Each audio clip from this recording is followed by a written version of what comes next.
Assalamualaikum warahmatullahi wabarakatuh. Nama saya Alda Reza. Di sini saya akan menyampaikan ulang materi yang disampaikan oleh teman saya yang bernama Silma Nadia.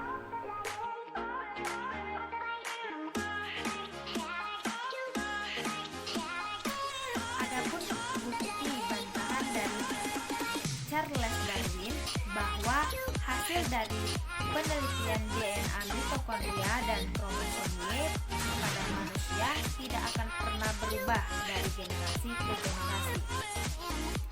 Mekanisme yang sangat tepat untuk mengimbangi ancaman terhadap martabat manusia. Nah, tidak diragukan lagi bahwa hukum-hukum yang membutuhkan kuasa penghakiman yang ditajamkan sebagian dari pengalaman untuk memutuskan kasus-kasus yang berlaku. Manusia adalah bagian yang tidak pernah terpisah dari alam semesta dan bertindak selaras dengan alam.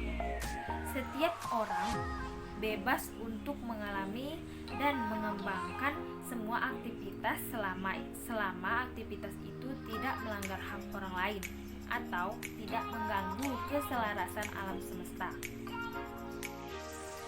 Dan semua orang harus diberikan hak untuk mempertahankan kepercayaan mereka dan berupaya memperoleh penjelasan tentang kehidupan yang bermakna.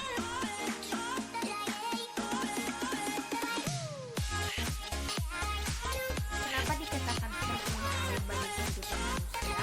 Karena air merupakan faktor terpenting dalam kehidupan manusia. Air dapat digunakan bahkan dibutuhkan untuk menjaga kelangsungan hidup manusia. Fungsi yang paling utama yang dimiliki oleh air adalah sebagai pengisi cairan dalam tubuh. Nah, hal ini dikarenakan air memang sangat penting dibutuhkan, terutama bumi sangat membutuhkan air juga. Banyak juga wilayah yang sulit untuk mendapatkan air, di mana para kepala negara dan pemerintah berjanji untuk mengurangi hingga setengah jumlah orang yang tidak mempunyai akses yang aman untuk air. Organisasi Kesehatan Dunia mengusulkan pendekatan yang benar terhadap air. Penelitian hak atas air mendukung bahwa hak asasi manusia untuk memperoleh air membuat setiap orang berhak air yang memadai, aman, dan diterima dan dapat juga dijangkau secara fisik dan terjangkau untuk penggunaan pribadi dan rumah tangga. Yang selanjutnya, pentingnya oksigen untuk kehidupan manusia.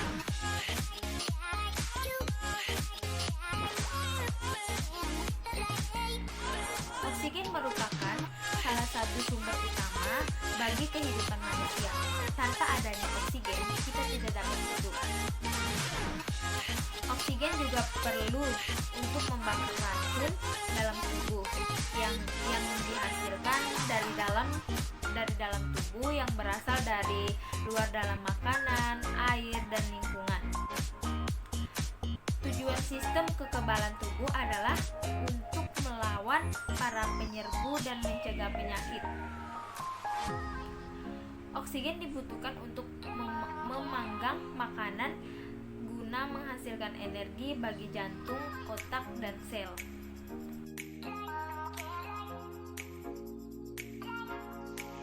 Selanjutnya, hak untuk berkomunikasi.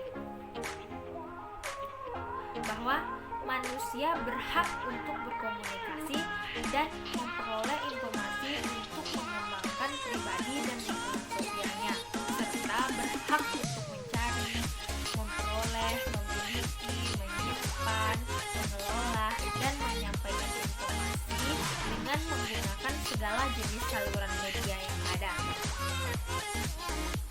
Oleh karena itu, hak komunikasi meliputi kebebasan berpendapat, berpartisipasi dalam budaya sendiri, hak atas pendidikan, hak beragama, dan menentukan nasib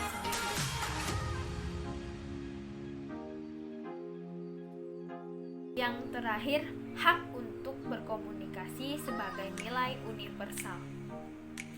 Komunikasi telah menjadi ruang lingkup untuk menganalisis hambatan yang menggerakkan masyarakat yang bersifat memaksa.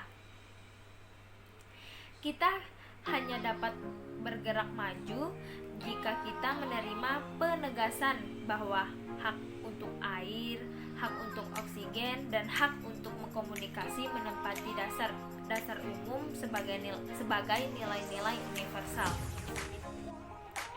Dan oleh karena itu juga hak atas air, hak atas oksigen, dan hak atas komunikasi dapat dianggap sebagai kewajiban yang umum yang dimiliki oleh seluruh umat manusia dan masyarakat.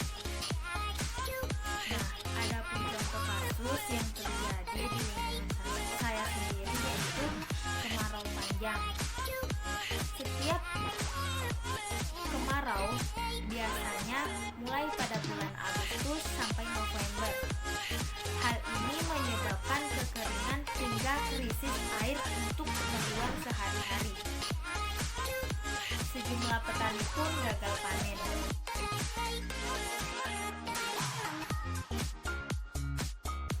Nah, ada pun contoh kasus yang terjadi di lingkungan saya sendiri, yaitu kemarau panjang. Setiap kemarau biasanya mulai pada bulan Agustus sampai November. Hal ini menyebabkan kekeringan hingga krisis air untuk keperluan sehari-hari. Sejumlah petani pun gagal panen. Petani di daerah saya pun lebih memilih tidak menanam sawah. Mereka lebih